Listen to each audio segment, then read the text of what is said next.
izinkan saya menyapa kita semua. Shalom. Ya. Di pagi yang cerah ini kita akan kembali bersama-sama mendengarkan firman Tuhan yang terambil dari dua bagian. Yang bagian pertama dari Lukas pasal 6 ayat 35 dan 36. Lukas pasal 6 ayat 35 dan 36 saya akan bacakan bagi kita semua. Demikian sabda firman Tuhan. Tetapi kamu kasihilah musuhmu dan berbuatlah baik kepada mereka dan pinjamkan dengan tidak mengharapkan balasan, maka upahmu akan besar dan kamu akan menjadi anak-anak Allah yang maha tinggi, sebab ia baik terhadap orang-orang yang tidak tahu berterima kasih dan terhadap orang-orang jahat. Hendaklah kamu murah hati sama seperti Bapamu adalah murah hati.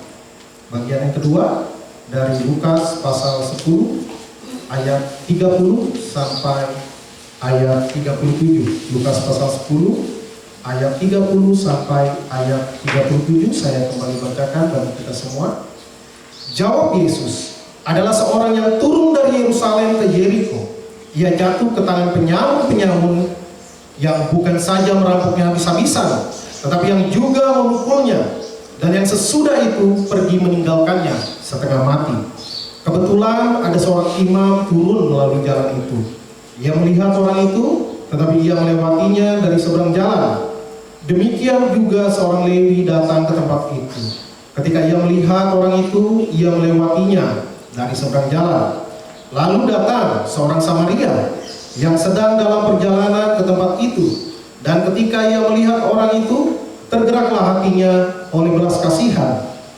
Ia pergi kepadanya lalu membalut luka-lukanya. Sesudah ia menyiraminya dengan minyak dan anggur, kemudian ia menaikkan orang itu ke atas keledai tunggangannya sendiri, lalu membawanya ke tempat penginapan dan merawatnya. Keesokan harinya ia menyerahkan 2 dinar kepada pemilik penginapan itu. Katanya, rawatlah dia, dan jika kau belanjakan lebih dari ini, aku akan menggantinya waktu aku kembali. Siapakah di antara ketiga orang ini menurut pendapatmu adalah sesama manusia dari orang yang jatuh ke tangan penyamun itu? Jawab orang itu, orang yang telah menunjukkan belas kasihan kepadanya. Kata Yesus kepadanya, pergilah dan perbuatlah demikian. Demikian pembacaan firman Tuhan. Berbahagialah setiap kita yang membaca, merenungkan, dan melakukan firman Tuhan di dalam kehidupan kita hari lepas hari. Yang menjadi tema firman Tuhan di minggu kelima di bulan Agustus ini adalah terkait buah roh, yaitu secara spesifik tentang kemurahan. Buah roh secara spesifik tentang kemurahan atau kemurahan hati, kindness atau mercifulness. Ya, jadi kita sudah tahu bersama bahwa buah roh itu tunggal, bukan banyak. Satu buah roh, tetapi ada banyak rasanya. Ya, kalau saya senang pakai istilah seperti sinar yang masuk menembus melalui prisma, lalu dia terpendar menjadi spektrum, menjadi berbagai-bagai cahaya. Ya, ada merah, jingga, kuning, hijau, biru, ungu. Ya, ada yang tambah nila lagi, maka jadi pelangi yang indah. Dia sebenarnya tunggal, sinar itu tunggal, tetapi lalu tersebar menjadi banyak warna lainnya, tetapi sebenarnya dia satu, tidak terpisah-pisah. Karena itu buah roh juga saling terkait satu dengan yang lain. Ketika kita ditebus oleh Tuhan, maka status kita dibenarkan oleh Tuhan. Dan ketika kita memiliki status sebagai orang benar, maka kita dikaruniakan Roh Kudus. Kita dikaruniakan Roh Kudus dan kehidupan kita menghasilkan buah roh. Ya, orang yang diselamatkan tentu keluar buah roh. Karena kasih Allah, maka kita memiliki kasih. Lalu orang yang diselamatkan dengan sukacita. Lalu ada damai sejahtera di dalam hatinya. Ya. Lalu menimbulkan kesabaran. Dan hari ini kita bahas tentang kemurahan. Ya. Kalau kita lihat kamus, saya baca di Kamus Bahasa Indonesia, murah hati diterjemahkan sebagai suka memberi, tidak pelit, penyayang dan pengasih, suka menolong, baik hati. Ya. Perbuatan, jadi itu adalah perbuatan baik yang nyata, ya. Kelembutan dalam berlaku terhadap sesama dan bersikap penuh rahmat kepada orang lain. Pertanyaannya, ya, apakah ada kemurahan hati di luar agama Kristen, atau adakah orang-orang yang bukan Kristen, bukan pengikut Yesus, tetapi memiliki kemurahan hati? Nah, kira-kira jawabannya apa? Ada nggak? Bukan ada, banyak, ya. Ada banyak orang di luar sana yang bukan Kristen, yang tidak mengenal Yesus sebagai Tuhan dan Juru Selamat, tetapi hidupnya penuh dengan kemurahan. Karena kemurahan itu pada hakikatnya adalah salah satu sifat dan karakter manusia yang menjadi anugerah umum, ya, anugerah umum dari Tuhan. Manusia punya kebaikan, walaupun sebenarnya sudah rusak total, tetapi Tuhan berkenan memberikan karunia-karunia tertentu kepada barang siapa yang Dia berkenan untuk memberikannya. Karena itu jangan heran, ya, kalau gereja bikin kegiatan sosial misalnya kecil-kecilan, ya, kecil-kecilan, tapi promosinya yang besar-besaran, ya. Kerjanya dikit, promonya ulang-ulang, ya. Kesannya banyak pekerjaannya, tetapi sebenarnya nggak gede-gede amat. Sedangkan waktu saya di Batam dulu, ya, ada satu yayasan dari agama tertentu, ya, kalau disebut pasti tahu, namanya Yayasan Buddha Suci. Ya udah tahu lah agamanya apa, ya. Ya, Yayasan Buddha Suci. Kalau dia melakukan satu bakti sosial, waduh, luar biasa. Bukan hanya tetangga kiri kanan, dari lain pulau pun transportnya dibayar. Ya, ada operasi katarak, ada operasi bibir sumbing, dan berbagai macam lainnya, gratis semuanya, ya. Kasih bingkisan apa besar-besaran. Dan saya belum pernah melihat ada satu gereja yang melakukan hal tersebut, bakti sosial lebih besar daripada yang dilakukan oleh yayasan atau kelompok umat beragama tersebut, ya. Luar biasa. Nah, kok bisa orang nggak ada Roh Kudus istilahnya, ya, tidak mengenal Roh Kudus, tetapi murah hati, ya. Itu tadi kembali, ya, bahwa itu adalah anugerah umum. Lalu apa bedanya dengan kemurahan hati yang ditunjukkan atau dimiliki oleh orang-orang Kristen? Bedanya adalah ketika kita ditebus oleh Tuhan, maka kemurahan hati itu dikuduskan oleh Tuhan. Dan kemurahan hati yang kita kerjakan di dalam iman kita kepada Yesus Kristus, maka itu bernilai kekal, ya, bernilai kekal.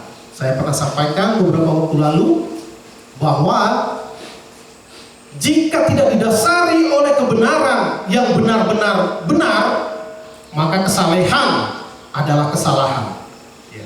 Maksudnya apa? Kesalehan itu tidak memiliki dampak kekal. Itu hanya upaya manusia di dalam mewujudkan keadilan sosial atau di dalam meningkatkan kesejahteraan masyarakat, ya.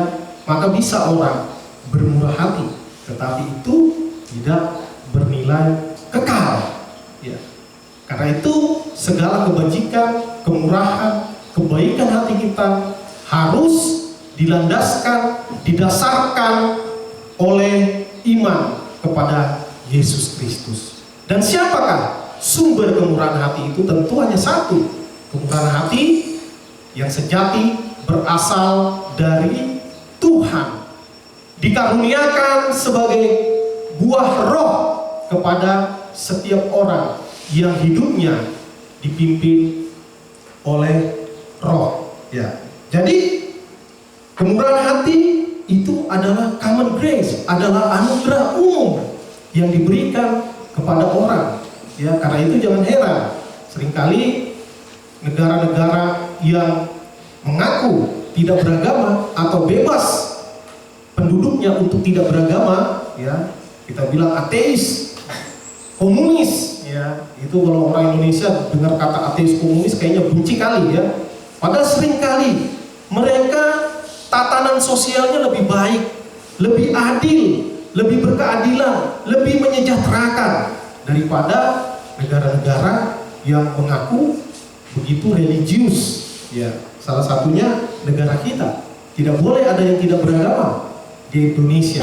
Harus ada agamanya, minimal penganut kepercayaan dikatakan kepada Tuhan yang Maha Esa. Jadi tidak boleh mengatakan tidak ada Tuhan ataupun yang lain, tidak boleh. Harus percaya adanya Tuhan. Tetapi tatanan sosial, keadilan sosial ya bagi seluruh rakyat Indonesia masih menjadi cita-cita yang jauh panggang dari api, yang masih jauh untuk dikejar. Ya, tapi kita bersyukur pemerintah kita terus berusaha mengusahakan kesejahteraan sosial, menciptakan keadilan sosial bagi seluruh rakyat Indonesia. Ya, kalau kita lihat secara fenomena pada umumnya orang itu murah hati, sangat situasional. Biasanya kalau orang hatinya lagi senang, dapat rezeki nomplok, ya, dapat THR, ya kan, dapat THR. Wah, kita lebih murah hati. Apalagi kalau lagi bulan Desember. Ya, kalau lagi bulan Desember biasanya, ya, biasanya orang Kristen lebih murah hati. Kalau bulan Desember, dia menyiapkan, orang Manado bilang itu menyiapkan donat dan doi Natal, ya, uang Natal maksudnya. Ya, menciptakan donat, kirim ke orang tua, kirim ke anak-anak dan sebagainya dan sebagainya. Tapi kalau lain dari bulan Desember, ya susah mau memberi. Nah, itu ya. Nah, orang di luar Kristen juga seringkali lebih murah hati kalau hatinya sedang senang. Ya, kalau hatinya sedang senang, wah gampang dia memberi, gampang dia berbagi. Tapi kalau tidak sedang senang, ya beda lagi ceritanya. Nah, jadi kemurahan hati berasal daripada Tuhan, dan Tuhan menunjukkan kemurahan hatinya, ya, kepada semua umat manusia.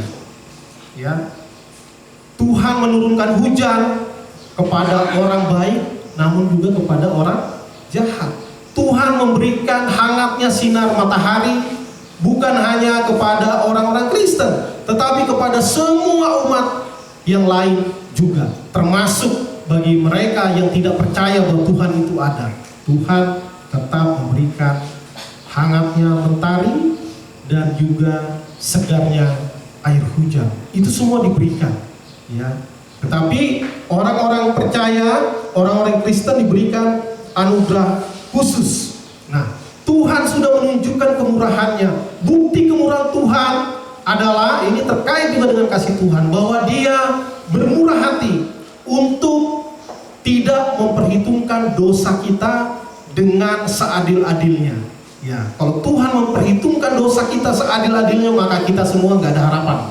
Ya, tetapi karena Tuhan bermurah hati, maka Dia menjalankan jalan keselamatan dengan cara apa?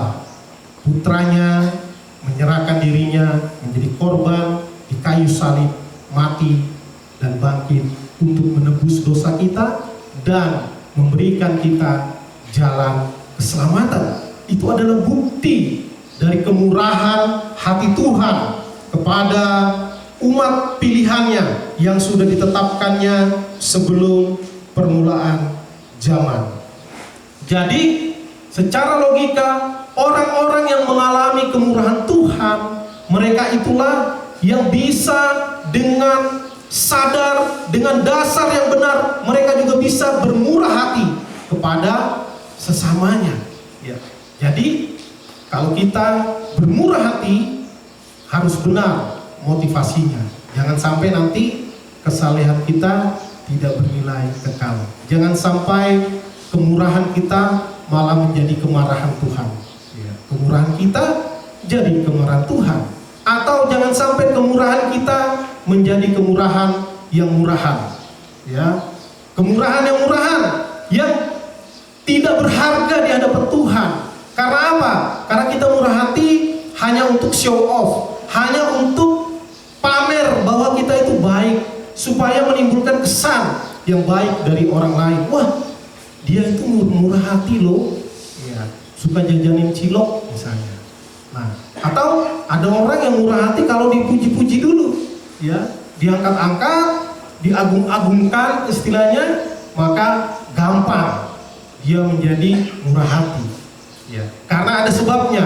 Tetapi kalau kepada orang yang tidak menyenangkan, susah dia mau bermurah hati. Tadi di Lukas pasal 6 dikatakan, kalau kita baca itu satu perikop, dibilang kasihlah musuhmu, ya. Kalau ajaran-ajaran agama lain juga mengajarkan kebaikan, ya. Satu guru dari Tiongkok, Confucius, mengajarkan juga standar moral yang tinggi, ya. Jangan perbuat kepada orang lain apa yang engkau tidak ingin orang lain berbuat kepadamu, ya. Jangan balaskan kejahatan dengan kejahatan. Stop sampai di situ. Tetapi Tuhan kita Yesus Kristus memberikan standar yang lebih tinggi lagi, ya. Kalau kita baik kepada orang-orang yang baik kepada kita, apa bedanya dengan orang yang tidak mengenal Tuhan? Jadi kejahatan bukan hanya jangan dibalas, justru harus dibalas, kata Tuhan Yesus. Kalahkanlah kejahatan dengan kebaikan, ya, bukan jahat dengan jahat. Ya, kalau orang di perjanjian lama sampai ke zaman Yesus, itu prinsipnya adalah keadilan. Mata ganti mata, gigi ganti gigi. Itu bukan sadis, ya, itu adil, ya. Kalau utang 1000 bayarnya 1000. Gigi saya copot 1, saya copotin gigimu 1, ya.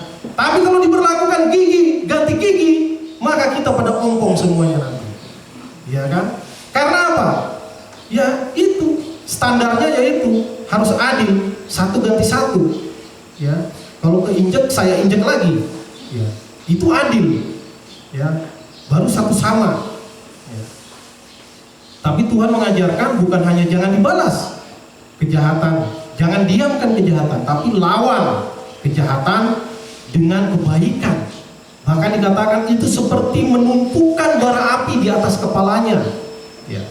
Bayangkan kalau salah satu dari bapak ibu misalnya lagi jengkel sama saya, atau ada ucapan saya mungkin yang menyakiti hati, kesal sama saya, tiba-tiba saya datang, saya tahu nih, saya datang ke rumah, tok tok tok tok tok, Pak, saya tahu Bapak kesal sama saya, ini saya bawa mie ayam, wah gitu kan, kira-kira cepat nggak redanya itu perselisihan? Cepat, ya.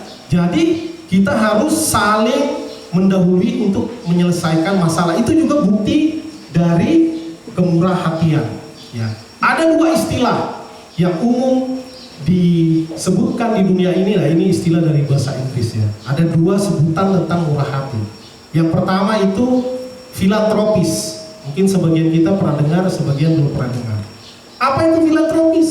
Filantropis itu adalah orang-orang yang kaya, yang banyak hartanya, tetapi dia suka berbagi, suka memberi dengan murah hati. Ya, kalau di zaman kita, kalau zaman bapak saya dulu, yang paling terkenal di dunia namanya keluarga Rockefeller, ya, konglomerat dari Amerika yang sangat murah hati, sampai keturunannya yang berikut-berikut sampai 3 generasi semuanya filantropis. Artinya orang yang gemar memberi, dan memberinya bukan dikit-dikit, ya. Orang kaya dan ngasihnya gila-gilaan. Ya, kalau zaman kita ini yang paling terkenal adalah Bill Gates, ya. Bill Gates adalah orang yang dikenal begitu murah hati. Dia puluhan tahun menjadi orang terkaya di dunia, tetapi dia menyumbang lebih dari separuh kekayaannya, dan dia tetap tambah kaya dan tambah kaya, ya. Bukan berarti kita memberi supaya kaya, bukan. Ini filantropis, ya. Dan di satu wawancara dia mengakui bahwa dia orang yang suka ke gereja, anak-anaknya juga ke gereja, dan dia percaya kepada Tuhan. Dia mengakui kekristenannya. Kita tidak tahu apakah itu bagian dari buah roh atau itu bagian dari anugerah umum. Tetapi saya percaya kalau dia percaya memang kepada Yesus Kristus sebagai Tuhan dan Juru Selamat, maka apa yang dikerjakannya itu adalah bagian dari Roh Kudus yang bekerja di dalam hatinya dan berbuah menjadi tindakan nyata. Dan bahkan Bill Gates dengan hartanya yang luar biasa, ini saya satu artikel, hartanya sampai artikel itu ditulis 1.274 triliun, ya, 1.274 triliun. Kalau ditukar pakai uang 10 ribuan, nggak tahu dapat berapa lembar. Ya, dia murah hati sekali dan dia membuat satu gerakan bersama dengan sahabatnya Warren Buffett yang juga salah satu orang terkaya di dunia. Ya, membuat satu gerakan filantropis. Mereka menyuarakan yang namanya giving pledge, yaitu kayak janji ikrar untuk menyumbang di dalam hidup minimal 50% dari kekayaannya. Luar biasa, ya, minimal 50% dari kekayaannya, dan itu makin banyak yang ikut. Ya, kalau nggak salah itu Mark Zuckerberg yang bikin Facebook juga udah gabung sama kelompok itu.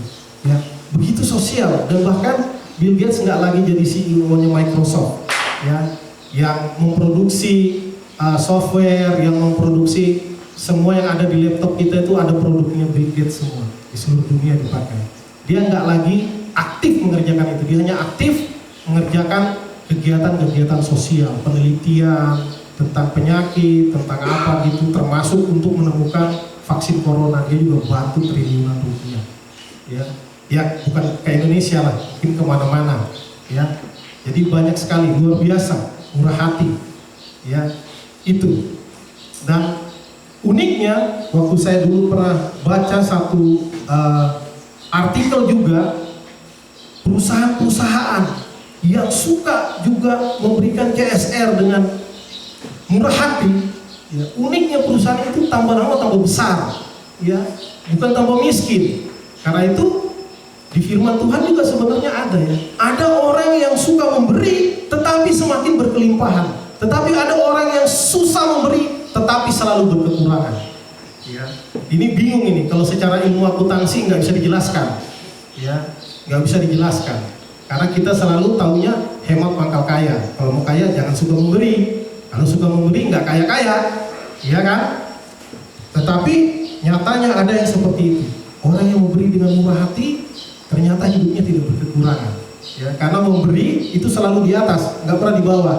Ya, bisa sih kalau dilempar gitu, ditangkapnya dari atas. Tapi logikanya orang memberi pasti tangan di atas, yang diberi tangan di bawah. Ya, itu logikanya seperti itu.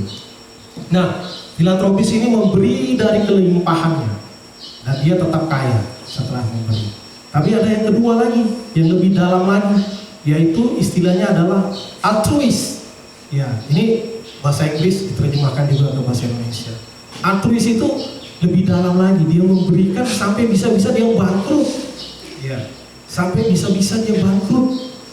Karena apa? Karena dia berkorban sedemikian rupa. Karena dia begitu murah hatinya sampai dia bisa memberikan dan tidak tersisa apa-apa pada dirinya. Ya, kalau kita baca artikel-artikel ada banyak orang yang kayak gini, termasuk orang yang nggak kenal Yesus.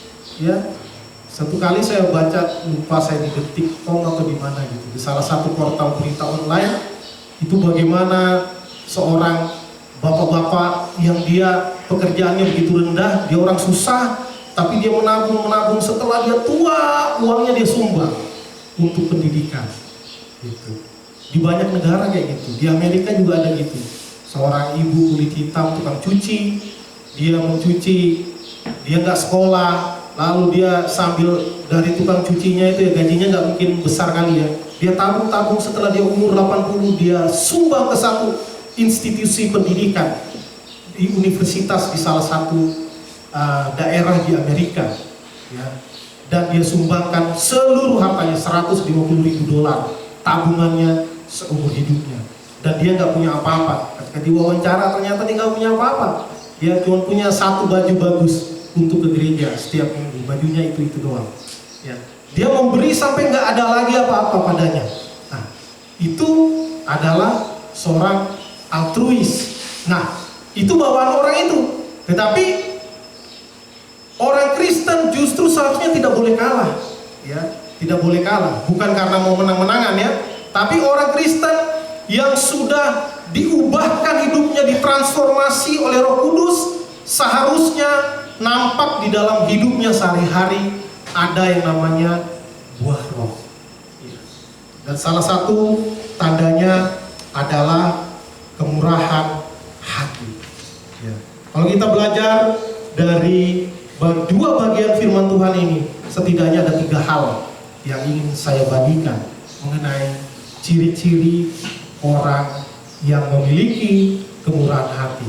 Ciri pertama, orang yang murah hati adalah orang yang memiliki hati yang berbelas kasihan. Di sini kita baca, ya, ada orang, ada imam, ada orang Lewi, dan ada orang Samaria menghadapi orang yang sama yang dirampok, lalu dilukai setengah mati, dikatakan, ya, separuh nyawa, tergeletak di jalanan. Dia nggak bisa menolong dirinya sendiri, harus ada pihak lain yang menolongnya. Yang pertama lewat adalah imam, dan imamnya cuek, ya. Lalu yang kedua lewat adalah orang Lewi, ya, adalah orang Lewi, dan dia jalan melalui seberang jalannya lagi. Dia lihat, bukan nggak lihat, ya, dia lihat. Mungkin dia beralasan, saya kan imam, saya ini mau tugas loh, saya mau pelayanan. Dan di hukum Taurat ada tertulis, kalau tersentuh kepada mayat, kan ini geletak, jangan-jangan udah mati. Kalau menyentuh mayat, maka dia menjadi najis, minimal sampai matahari terbenam. Ya, jadi ini kalau sekarang Pak Pendeta mau pelayanan ini. Kalau megang mayat, najis, nggak bisa pelayanan nanti. Banyak umat terbengkalai. Ya, pandai cari alasan kan? Karena nggak mau, memang dasar nggak mau nolong gitu. Banyak alasan. Ya, Lewi juga gitu. Saya ini orang Lewi, saya ini kerja di bait Allah. Ya, kalau sekarang saya sibuk pelayanan, nggak bisa memperhatikan orang tua sakit. Wah, sorry, saya nggak bisa bantu. Saya sibuk melayani. Harta saya semua diberikan untuk Tuhan. Jadi orang tua, ya biar Tuhan yang urus. Ya. Jangan gitu. Ya. Jangan karena kita alasan pelayanan kita tidak memperhatikan orang di sekitar kita. Ya. Jangan karena alasan memberi untuk Tuhan maka kita abai kepada orang tua kita. Ya. Seperti itulah orang Lewi dan imam ini. Mungkin saja mereka memang benar-benar mau pelayanan. Ya, tetapi ketika ada kejadian darurat di depannya, dia tidak mau menolong, apapun alasannya. Ya. Dan uniknya malah orang Samaria yang bantu. Ya. Padahal orang Samaria ini musuhan sama orang Israel. Ya, musuhan, karena itu musuhannya udah dari perjanjian lama ya. Ketika kerajaan Israel, raja pertama Saul, lalu Daud, lalu ketiganya Salomo, lalu anaknya Salomo ada 2, kerajaan Israel pecah menjadi kerajaan utara dan selatan. Yang selatan itu ibu kotanya Yerusalem, rajanya Rehabeam, lalu yang utara itu ibu kotanya Samaria, ya, rajanya Yerobeam. Itu pecah kerajaan Israel. Dan akhirnya dua-duanya dijajah. Yang utara dijajah oleh Asyur, yang selatan dijajah oleh Babel. Tetapi yang bangsa selatan, orang Yerusalem ini, di dalam penjajahan mereka tetap menjalankan adat istiadat Yahudi, dan mereka tidak mau kawin dengan perempuan dari luar bangsanya. Sedangkan yang di Samaria, yang kerajaan Israel utara, itu kawin campur dengan suku lain. Maka yang selatan memandang sebelah mata, ya, orang Yerusalem memandang sebelah mata kepada orang-orang Samaria. Ya, dikatakan oleh orang Israel dalam bahasa sekarang, kamu pribumi, ya, kamu campuran, nggak asli lagi, ya, nggak murni. Kalau emas sudah nggak 24 karat, ya, udah 18 karat, mungkin udah karatan juga, ya, seperti itu. Jadi orang Israel merasa lebih murni, lebih suci, lebih kudus, ya, lebih pribumi, lebih disayang Tuhan. Karena bangsa Israel dikatakan bangsa pilihan Allah. Tetapi di sini Yesus menjawab, justru orang Samaria yang menolong, ya. Itu dia menolong tanpa melihat suku, tanpa melihat ini orang bangsa yang nggak suka sama kami, ya kan? Bangsa yang nggak suka sama kami. Orang Israel merendahkan orang Samaria, ngapain saya tolong? Harusnya orang Samaria pikirnya gitu, ya. Tetapi dia justru menolong, dan menolongnya bukan kaleng-kaleng, ya, nggak tanggung-tanggung, dibersihkan dengan minyak, dengan anggur. Nah, ini unik nih, pakai minyak anggur ini melambangkan satu sukacita, ya. Boleh ditafsirkan sebagai dia menolong tidak dengan berat hati, tapi dengan sukacita, dengan ketulusan, ya, dengan sukarela. Kalau sekali nolong suka rela, ya. Tapi kalau berkali-kali suka tidak rela juga, iya kan? Seperti itu. Saya nih mau nolong nih, satu kali, ingat ya. Nanti ada teman kita minta tolong 2 kali gitu ya. Oh, udah 3 kali, orang Indonesia nggak bisa 3 kali biasanya. Jangan kau coba ketiga kali, ada lagunya gitu kan? Kalau 1, 2 masih oke. Saya udah menolong udah 2 kali nih, masa mau 3 kali? Ya, kita selalu memberikan limit. Ya, kalau di dalam memberi, di dalam bermurah hati, kita hitungan. Ya, seringkali seperti itu.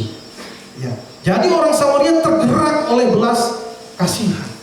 Ini persis katanya dengan Yesus setiap kali dia di mana dia pelayanan, ada orang sakit, lalu pasti ayatnya maka tergeraklah Yesus oleh belas kasihan.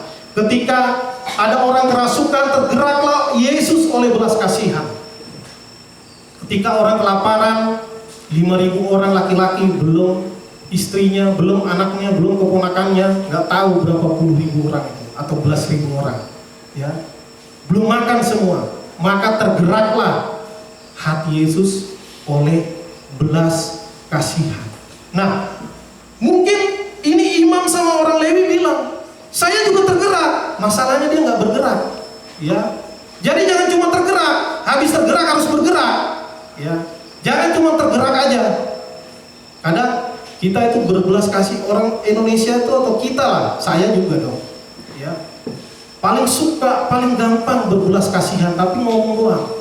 Kasihan ya, iya loh, gini-gini, dia begini, udah lagi nggak ada kerja lagi, kena corona lagi, misalnya. Kasihan ya, iya kasihan. Udah gitu doang, ya. Kasihannya cuma sampai di mulut. Kasihannya, iya, ya. Itu kalau masih baik ya. Tapi kalau mahasiswa misalnya kan, ada yang jalan ke tangga jatuh, ya biasanya temannya bilangnya gimana? Kasihan deh lo gitu kan. Itu kan belas kasihan kan? Bukan belas kasihan itu ngolok ya. Tapi katanya kasihan, seolah-olah dia berbelas kasihan. Padahal dia mengejek dengan kata-kata kasihan. Nah, kita perlu belajar dari orang Samaria. Dia hatinya tergerak, lalu dia bergerak, ya, digerakkan oleh belas kasihan. Hal kedua yang kita pelajari, orang yang murah hati, tadi di Lukas pasal 6 adalah orang yang memiliki hati mengampuni, ya. Orang yang memiliki hati mengampuni. Jangan membalas kejahatan dengan kejahatan. Ampuni berapa kali? 70 kali 7 kali. Iya Tuhan, saya mengampuni, tapi manusia itu ada batasnya. Kesabaran itu ada batasnya. Samudra yang luas saja ada batasnya. Apalagi kesabaran saya lebih sempit daripada danau Lain dan danau Sentarum. Ya. Jadi kita seringkali susah untuk mengampuni. Kalau diampuni suka, mengampuni susah. Makanya Tuhan memberikan perumpamaan tentang seorang raja yang punya hamba yang utang 10.000 talenta. Ya, itu uang apa sih itu? Sejenis dolar kah, rupiah kah, yen kah? Ya itu uang zaman dulu ya. 1 talenta itu 6.000 dinar, apalagi dinar itu. 1 dinar adalah upah kerja 1 hari. Ya kalau kita UMK, taruhlah UMK 100.000, ya. 1 talenta itu 6.000 dinar. Nah, hitung aja, ya, berapa kali kerja. Ya, saya sempat coret-coret ya. Itu utangnya 10.000 talenta, itu kalau dikalikan ke dinar maka jadinya 60 juta dinar. Maka kalau hambanya itu nggak punya uang, dia bayar dengan kerja, karena upah orang kerja 1 hari itu 1 dinar. Maka 10.000 talenta, 1 talenta 6.000 dinar, maka 10.000 talenta 60 juta dinar. Kalau mau dibayar dengan kerja, nggak ada uang, maka dia harus kerja 200.000 tahun baru terbayar. Ya, ada di sini yang mampu bekerja 200.000 tahun atau dekat-dekat situ? Ya, sampai umur 70 aja udah syukur, puji Tuhan. 80 apalagi, 90 udah sakit-sakitan. Ini kalau dia bayar dengan kerja 200.000 tahun. Artinya apa? Nggak mungkin dia bayar. Memang nggak mungkin terbayar. Itulah anugerah Tuhan yang mengampuni kita sebagai umatnya. Tetapi orang yang diampuni itu apa yang terjadi? Dia begitu bersyukur, ya, pasti dia puji-puji itu raja itu, tuannya itu. Memang tuan paling keren sedunia lah, TOPBGT lah, apalah istilahnya kan. Terima kasih luar biasa, ya. Lalu begitu dia keluar ketemu teman lamanya, ya, yang nggak muncul-muncul batang hidungnya, nggak berani ketemu karena ada utangnya. Utangnya 100 dinar sama orang yang utang harusnya kerja 200.000 tahun itu. Utang temannya 100 dinar itu kalau dibayar dengan kerja hanya 3 bulan kerja, ya, 200.000 tahun bandingkan dengan 3 bulan, ya, bagaikan langit dan bumi. Lalu temannya bilang, sorry saya belum bisa bayar, nanti kalau ada uang saya bayar. Nggak ada, kalau nggak bayar penjara, ya. Seperti itulah gambaran manusia. Diampuni oleh Tuhan, senang. Giliran orang yang salah kepada kita, sorry, ya. Nanti kalau diampuni itu dia nggak bertanggung jawab, kebiasaan nanti, jangan diampuni, ya. Kita pandai bersilat lidah, pandai mencari alasan. Tapi kalau kita datang kepada Tuhan, Tuhan ampuni saya manusia berdosa, pandai kali ngomongnya, ya. Padahal belum tentu benar-benar ya sungguh-sungguh minta ampun sama Tuhan, ya. Maka itu menjadi pemikiran kita, belajar mengampuni, ya. Ada satu contoh yang baik tentang pengampunan. Saya baca satu berita lama tapi sekitar 3 tahun yang lalu, itu ada kayak kilas balik apa yang terjadi hari ini di masa lampau, gitu ya, dari Kompasiana atau apa, tentang seseorang orang Turki bernama Mehmet Ali Akka. Dia menembak Paus Yohanes Paulus. Sebelum Fransiskus ada Benediktus, sebelum Benediktus ada Paus Yohanes Paulus II. Itu puluhan tahun jadi paus, salah satu yang sangat visioner dan mengubah banyak hal, ya. Paus Yohanes Paulus II, dia ditembak pada tanggal 13 Mei 1981, sekitar 6 bulan sebelum saya lahir di dunia ini, ya. Paus di halaman Santo Petrus, Basilika Santo Petrus, dia sedang naik mobil biasa kayak gitu menyapa umat, ya. Menyapa umat dari keramaian, ternyata ada seorang yang mau bunuh, ditembak 4 kali dengan pistol semi otomatis. 2 kena di usus besarnya, nancep, ya. 1 kena lengan, 1 kena jari, ya. Operasi, selamat, langsung ditangkap. Orang ini ditangkap, lalu cepat-cepat dalam waktu 2-3 bulan langsung jatuh vonis seumur hidup, ya. Lalu melalui perawatan yang cukup lama, sekitar 2 tahun kemudian Paus mendatangi orang ini di penjara. Dia datang ke selnya, ya. Biasanya kalau dikunjungi dari sel keluar kan, ini enggak.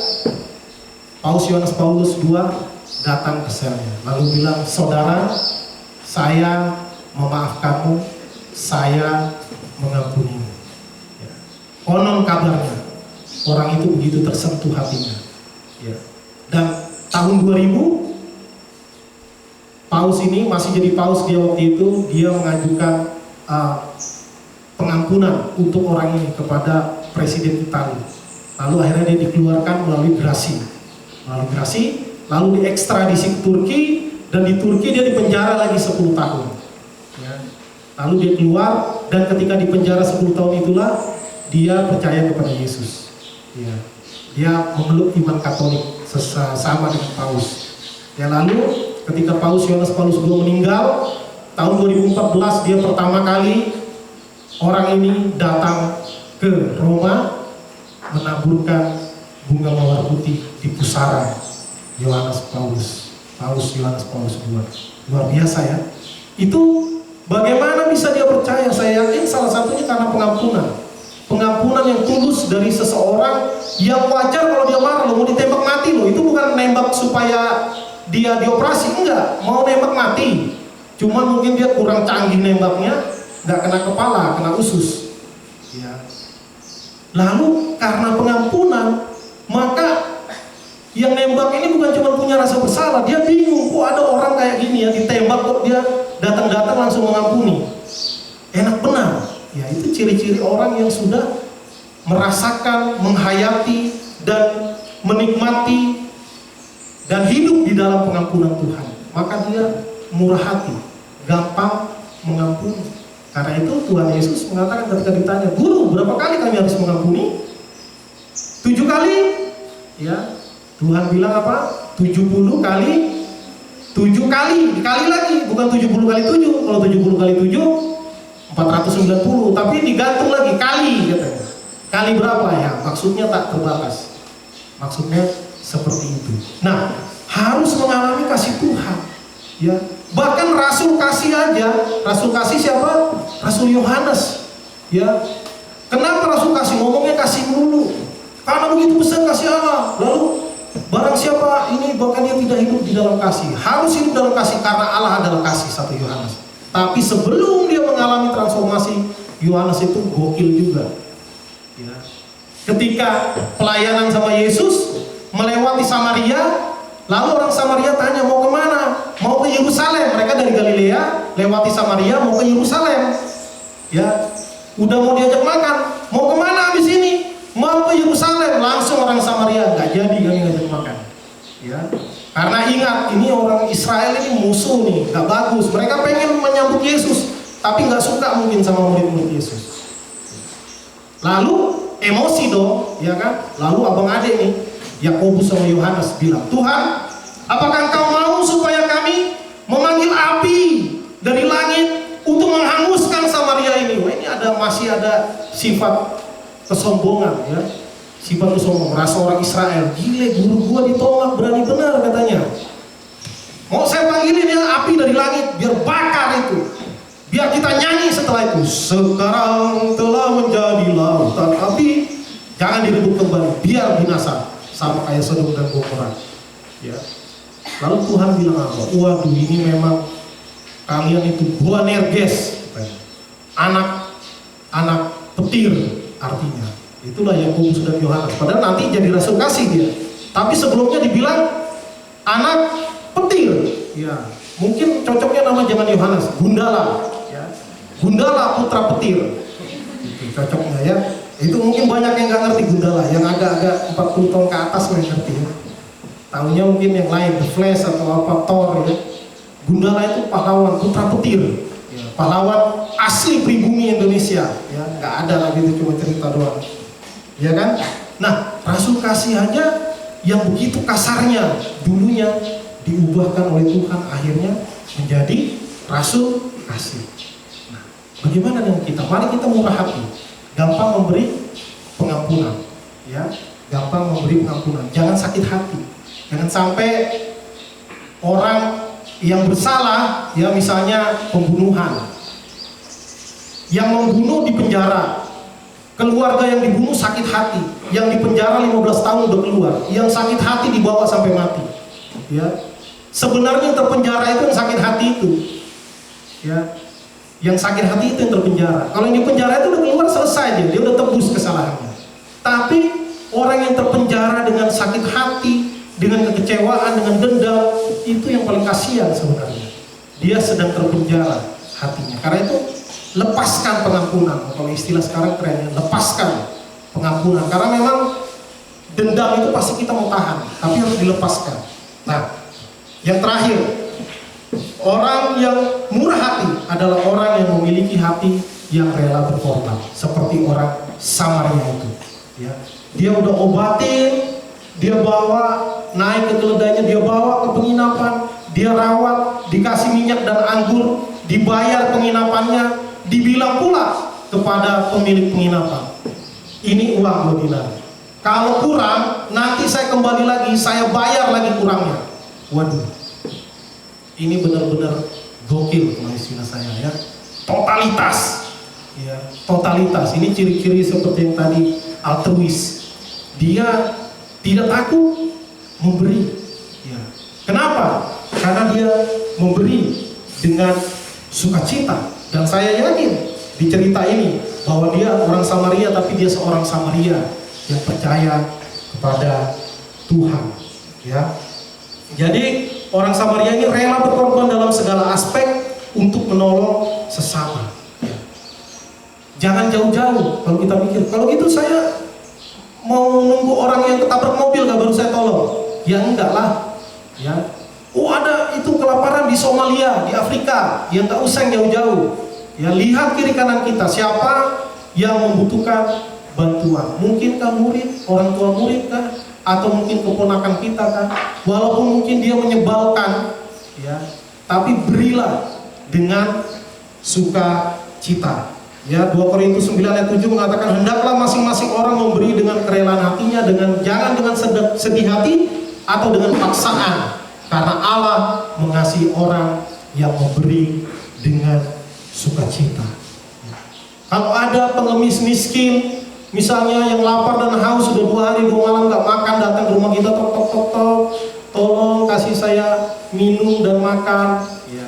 Karena memang belum makan ya, jangan minta, Bu, saya udah 2 hari nggak ke Pizza Hut. Ya kalau itu mah, ya makan tempe aja Pak, gitu bilang kan. Tapi kalau memang karena benar-benar miskin, sampai nggak ada makan karena krisis, misalnya kita kunjungan ke rumah orang tua, ya jangan kita buka Alkitab lalu bilang, firman Tuhan berkata, manusia hidup bukan dari roti saja, tetapi dari setiap firman yang keluar dari mulut Allah. Yesus berkata, akulah roti hidup, barang siapa makan aku dia tidak lapar lagi. Akulah air hidup, barang siapa minum dia tidak haus lagi. Langsung pingsan orang itu, ya, karena dia nggak perlu dikombain pada saat itu, ya, kasih makan dulu, kasih minum dulu, udah selesai baru diinjili, ya, seperti itu. Jadi kita jangan menahan-nahan untuk memberi. Kita tidak bisa menolong semua orang, tapi kita bisa menolong orang yang kepadanya hati kita digerakkan oleh Tuhan. Tidak mungkin tolong semua orang. Udah 7 miliar penduduk dunia. Kita tolong yang kita lihat, yang dekat dengan kita, teman kita, murid kita, keluarga kita, famili kita, ya. Karena Matius 5 ayat 7 mengatakan sebagai ayat terakhir, berbahagialah orang yang murah hatinya, karena mereka akan beroleh kemurahan. Dan sebenarnya pemberian yang terbaik, pemberian yang nilainya tertinggi adalah pemberian kepada mereka yang tidak mampu membalaskan kebaikan kita. Seringkali kita memberi lihat orang kan, wah kalau orang kaya ngasihnya harus gede nih, ya kan? Kenapa? Supaya nanti dia balasnya gede juga ke saya. Ya kalau orang susah, rugi saya ngasih gede nggak bakalan balik, ya kan? Kadang kita begitu, mau memberi lihat orang dulu. Nih ada timbal baliknya nggak nanti di waktu yang akan datang. Ya. Semakin kita memberi kepada mereka yang tidak bisa membalas, maka itu sebenarnya nilainya lebih tinggi. Nah, dan juga memberi, tangan kanan memberi, jangan dilihat oleh tangan kiri. Jangan memberi supaya dibangga-banggakan. Ya, di gereja kami dulu kalau mau kumpul dana caranya pakai lelang. Ya, harus diangkat-angkat. Pak, misalnya Pak Siombing, ini Lemang mau bayar berapa? 1 juta katanya. Puji Tuhan 1 juta. Gimana Pak Nenggolan katanya, ini 1 juta ini. Oh 1,5 juta katanya. Lalu Pak Marpaung dikomporin. Pak Marpaung gimana? Enggak, udah kalah nih, nyerah nih 1,5 juta, 2 juta lagi bilang gitu kan. Harus diangkat. 1, 2, 3 nggak ada lawannya. Pak Marpaung 2 juta, puji Tuhan katanya. Wah, tepuk tangan orang. Makan lemang 2 juta harganya. Ya. Coba kalau nggak diangkat-angkat namanya, kalau nggak di acara begitu, kalau nggak dipuji-puji, susah mau memberi, ya kan? Mau persembahan, datang dulu ke warung kan, uang 100.000, beli dulu rokok katanya. 1 bungkus kembalinya 2.000 sama 5.000 ya katanya. Begitu. Tapi kalau udah diangkat-angkat, ya beras ketan pun 2 juta dibayarin. Ya. Jadi ya saya nggak menyalahkan, mungkin dia tulus memberi ya. Tapi hendaklah kalau nggak didengar orang pun mau memberi. Karena apa? Bapa yang di tempat tersembunyi juga akan melihat pemberian kita. Jadi mari kita hidup di dalam kemurahan hati. Ya, tidak mudah, tetapi Tuhan yang akan menolong agar kita menjadi orang-orang yang murah hati. Amin. Mari kita berdoa.